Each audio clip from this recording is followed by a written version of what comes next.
वंदे मातरम मतदाता साथियों, पिछले दो वीडियो में मैंने आपको विस्तार से बताया था कि किस तरीके से आप घर बैठे अपना परिगणना प्रपत्र यानी इन्यूमरेशन फॉर्म है वो ऑनलाइन भर सकते हैं।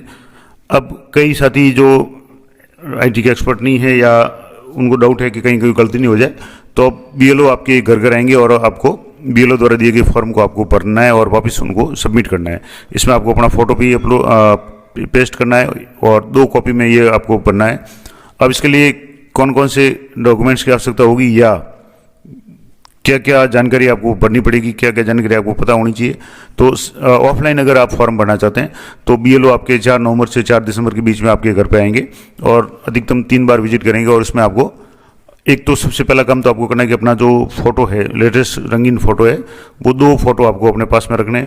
और 2002 की वोटर लिस्ट में आपका, आपके माता पिता का, दादा दादी का, किसी का भी नाम है तो वो वोटर लिस्ट की पेज आप जरूर अपने पास में रखें, डाउनलोड करके रखें। और इसके बाद में फॉर्म में क्या क्या जानकारी भरनी है वो सारा जानकारी मैं आपको दूंगा। और जब भी आप बीएलओ आपके पास में आए, आप उनको फॉर्म भर करके अपने साइन करके सबमिट करके दें। अब इसके लिए जो इस तरीके का फॉर्म होगा जो बीएलओ आपको देंगे, जिसमें आपके सबसे ऊपर तो भाग संख्या, ये पेन से अगर लिख सकते हैं तो बात अलग है, नहीं तो आपको परिगणना प्रपत्र और name and contact number of BLO, सबसे ऊपर आपके बीएलओ के नाम और मोबाइल नंबर आएंगे। उसके बाद में कुछ जानकारी आपकी भरी हुई आएगी, क्योंकि जो परिगणना प्रपत्र आपके नाम से ही प्रिंट होकर के आ रहा है, तो इसमें काट छाट नहीं करें, क्योंकि बार बार ये कॉपी आपको नहीं मिलेगी, ये जरूर ध्यान रखें। तो इसमें जैसे निर्वाचक का नाम है छपा हुआ आ रहा है, इपिक नंबर भी प्रिंटेड आ रहे हैं, पता भी प्रिंटेड आ रहा है, एड्रेस वगैरह सारा आ रहा है। इसके बाद में क्रम संख्या आपकी आ रही है, भाग संख्या आ रही है, आपके बूथ का नाम आ रहा है यानी गांव का नाम आ रहा है, विधानसभा क्षेत्र का भी नाम आ रहा है और राज्य का नाम आ रहा है। यहाँ क्यूआर कोड भी आ रहा है और यहाँ एक फ़ोटो आपका शो है, यानी एक फ़ोटो लगा हुआ है, ऑटोमेटिकली प्रिंट होकर के आ रहा है वोटर लिस्ट से। दूसरा वर्तमान फ़ोटो आपको यहाँ पेस्ट करना है, चिपकाना है। तो ये 2 सेट में आपको तैयार करना है। तो ये जैसे पहला सेट है और एक दूसरा सेट हो जाएगा, तो एक फ़ोटो ये आपको यहाँ चिपकाना है, दूसरा फोटो दूसरे इसी तरह के सेट में चिपकाना है। अब आपको यहाँ इंपॉर्टेंट जानकारी कौन कौन सी भरनी है, तो पहला तो आपको डेट ऑफ बर्थ भरनी है, डेट, मंथ और ईयर। जैसे मान लो 15/7/2002 है तो 15, उसके बाद में 07 और 2002 पूरे अंक के रूप में आपको पूरी डेट ऑफ बर्थ भरनी है। दूसरा है आधार संख्या, आधार संख्या आप भरना चाहें तो भरें, अन्यथा वैकल्पिक है, खाली भी छोड़ सकते हैं। तीसरा है आपको मोबाइल नंबर, तो जहाँ वैकल्पिक लिखा है वो आपको अनिवार्य रूप से भरना है, मतलब वैकल्पिक लिखा वो जरूर नहीं है, लेकिन जो बाकी चीज़ें वो भरनी है। तो मोबाइल नंबर आपको भरना है अनिवार्य रूप से, माता पिता यानी अभिभावक या पिता का नाम आपको भरना है, पिता का एपिक नंबर अगर उपलब्ध है तो ठीक है, नहीं तो आप छोड़ सकते हैं। माता का नाम भरना जरूरी है और माता का एपिक नंबर उपलब्ध है तो लिखें, नहीं तो छोड़ दें। पति या पत्नी का नाम आपको भरना है और पति या पत्नी का एपिक नंबर उपलब्ध हो तो ठीक है, नहीं तो छोड़ सकते हैं। अब ये तो सामान्य जानकारी जो सबको पता होती है, और आपके वोटर लिस्ट में भी आपके माता पिता का नाम, जीवन साथी का नाम वो आ जाएगा। मोबाइल नंबर आपको भरना है, आधार नंबर आपके अनिवार्य नहीं है, डेट ऑफ बर्थ आप जरूर सही तरीके से भरें। अब ये तो सामान्य जानकारी है जो लगभग सब भर सकते हैं। डेट ऑफ बर्थ का फॉर्मेट है, आप पूरी तारीख भरनी है, पहले तारीख फिर महीना और उसके बाद में ईयर भरना है। अब यहाँ 2 तरह के ऑप्शन आएंगे, जैसे ही फॉर्म में आगे बढ़ेंगे यहाँ 2 तरह के, इस फॉर्म के 2 भाग किए हुए हैं। अंतिम विशेष गैन पुनरीक्षण की निर्वाचक नामावली में निर्वाचक का विवरण, कहने का मतलब हुआ कि अगर आपको 2002 की वोटर लिस्ट में आपका नाम है, 2002-03 में जो भी 2002 में SIR कार्यक्रम हुआ था उसमें अगर आपका नाम है तो आपको ये कॉलम भरना है। अगर उसमें नाम नहीं है तो आपको उस रिश्तेदार का नाम भरना है, आपके माता का, पिता का, दादा दादी का, किसी का भी एक का विवरण यहाँ भरना है जिनका नाम 2002 की वोटर लिस्ट में था। ये जरूर आप ध्यान रखें। अब मान लो जैसे जिनकी आयु 40 साल या 42 साल से ज़्यादा है, उन सभी का तो नाम खुद का होगा, तो वो तो आप अपनी खुद की डिटेल्स यहाँ भर लें।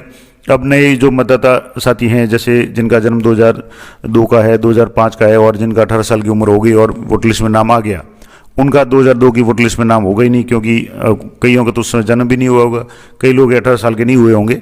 या दूसरा, कई जो लड़कियां जिनकी शादी के बाद में अपने ससुराल चली जाती हैं तो उनका भी नाम उस गांव में वगैरह होगा नहीं, तो वो अपने पीयर से, अपने माता पिता के नाम की जो भी डिटेल्स है वो प्राप्त कर लें वोटर लिस्ट से और वहाँ से मंगवा लें, व्हाट्सएप पे या किसी भी माध्यम से मंगवा लें और अपने पास रखें, ताकि जब भी बीएलओ आपके कराए आप उनको जानकारी उपलब्ध करवा सकें। तो अब यहाँ जैसे अगर आपका नाम 2002 की वोटर लिस्ट में है तो आपको निर्वाचक अपना नाम भरना है उस 2002 की वोटर लिस्ट से कॉपी करके, यानी उसका पेज आपके पास में होना चाहिए। उसमें से आपको नाम भरना है। ईपिक नंबर उपलब्ध हो तो वो भरना है। ईपिक नंबर भी कई लोगों के चेंज हो गए होंगे तो उसमें कोई प्रॉब्लम नहीं है, लेकिन 2002 में जो जानकारी थी वो आपको भरनी है। रिश्तेदार का नाम आपको भरना है, अपने पिताजी का नाम भर लें, माता का भर लें, जिसका भी वोटर लिस्ट में नाम हो। रिश्ते का नाम, पिताजी हैं तो पिता भर लें, जिला भर लें, राज्य भर लें, और विधानसभा क्षेत्र का नाम, विधानसभा क्षेत्र की निर्वाचन संख्या, भाग संख्या और क्रम संख्या। तो ये कहाँ से प्राप्त होगी? तो जैसे इस तरह की आपकी वोटर लिस्ट होगी, इस वोटर लिस्ट में आप ऊपर देखेंगे तो यहाँ सबसे पहले राज्य का कोड दिया हुआ, विधानसभा क्षेत्र की संख्या जैसे 179 173 है, भाग संख्या है 142। इस तरीके से आपके ये सारी जानकारी आपको मिल जाएगी और यहाँ आपको क्रम संख्या भी मिल जाएगी। तो इस तरीके से आपको ये जो भी जानकारी है विधानसभा क्षेत्र की संख्या, भाग संख्या और क्रम संख्या, वोटर लिस्ट में आपका क्रम संख्या, ये चीज़ें आपको 2002 की वोटर लिस्ट से आपकी खुद की डिटेल्स भरनी है। अगर आपका नाम 2002 की वोटर लिस्ट में है, अगर आपका नाम 2002 की वोटर लिस्ट में नहीं है तो फिर आपको इस बड़े पेज पे आना है, इस भाग पे आना है। पेज वही है, इस साइड में आना है और यहाँ उस रिश्तेदार का विवरण भरना है जिसका नाम पिछले कॉलम में दिया गया है। यानी यहाँ रिश्तेदार का नाम आपने भरा है और मान लो आपका नाम नहीं है उस वोटर लिस्ट में, तो उनका जो अंतिम विशेष ज्ञान पुनरीक्षण कार्यक्रम यानी जो 2002 का हुआ था उसकी वोटर लिस्ट के अनुसार उनका नाम भरना है, उनके ईपिक नंबर भरने हैं, रिश्तेदार का नाम भरना है, रिश्ते का नाम भरना है, जिले का नाम, राज्य का नाम, निर्वाचक क्षेत्र का नाम। इसके अलावा विधानसभा क्षेत्र की निर्वाचन संख्या, भाग संख्या और क्रम संख्या। यानी आपका नाम नहीं है तो उस वोटर लिस्ट में आपके पिताजी का नाम, माताजी का नाम, दादा दादी, किसी का भी नाम जिसका भी है, उनकी डिटेल्स और उनकी भाग संख्या, क्रम संख्या यहाँ आपको भरनी है। अब इसके बाद में कुछ जो शर्तें हैं वो आपको देख लेनी है कि मैं निर्वाचक खुद है या अपने परिवार के सदस्य होने के नाते किसी अन्य देश की नागरिकता मैंने अर्जित नहीं की है और निर्वाचक मामले शामिल होने के लिए जा रहा हूँ और ऊपर के लिए जो भी नाम परिवार के सदस्यों के नाम, रिश्ते वगैरह है वो सब सही है और किसी अन्य विधानसभा या संसदीय क्षेत्र में नहीं है। यानी आपका नाम कहीं दो जगह नहीं है, ये भी आप घोषणा कर रहे हैं, ये जरूर ध्यान रखें। और मुझे ज्ञात है कि आवेदन के संबंध में उपरोक्त कथन घोषणा जो मिथ्या या मिथ्या होने का मुझे ज्ञान वचन या विश्वास नहीं करती। कुल मिलाकर के आपको ये लिखित में देना है कि आप जो भी जानकारी दे रहे हैं सही है और अगर आप गलत जानकारी देते हैं तो आपको कारावास जिसके अधिकतम अवधि 1 वर्ष की हो सकती है या जुर्माना या दोनों आपको भरना पड़ सकता है।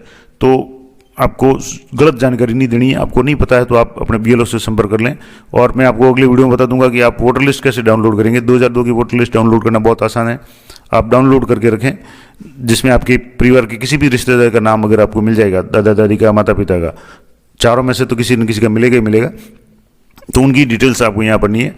और यहाँ सब करने के बाद में आपको निर्वाचक या उसके परिवार के किसी अन्य वयस्क सदस्य और रिश्ते का आपको उल्लेख करना है कि हस्ताक्षर या बाएं हाथ के अंगूठे का निशान है, तारीख सहित आपको यहाँ एंटर करना है। और उसके बाद में बीएलओ की घोषणा होगी कि मैंने उपरोक्त विवरण का सत्यापन विशेष पुनरीक्षण, क्योंकि बीएलओ है उनके पास 2002 की वोटर लिस्ट होगी तो उसमें चेक करके ये आपके सारी डिटेल्स कंफर्म करेंगे और बीएलओ के यहाँ साइन हो जाएंगे और बीएलओ फॉर्म आपके पास से लेकर जाएंगे और एक फॉर्म आपको देकर जाएंगे। तो क्योंकि ये फॉर्म 2 सेट में होगा जिसमें आपकी सारी जानकारी फोटो सहित आपको होगी। तो ये पूरा प्रोसेस मैंने आपको बता दिया कि जब आप बीएलओ आपके घर पे आएँ तो आपको किन किन जानकारी को अपने पास में अपडेटेड रखना है ताकि आपको कोई समस्या नहीं हो। और बीएलओ को भी ये 1 महीने के अंदर काम करना है, बहुत ही जटिल काम है, काफ़ी फॉर्मेलिटीज है, तो उनको भी ज़्यादा परेशान नहीं होना पड़े तो आप बीएलओ का भी सहयोग कर सकते हैं और इस तरीके से अपने इस एसआईआर कार्यक्रम में अपनी भागीदारी है वो सुनिश्चित करें।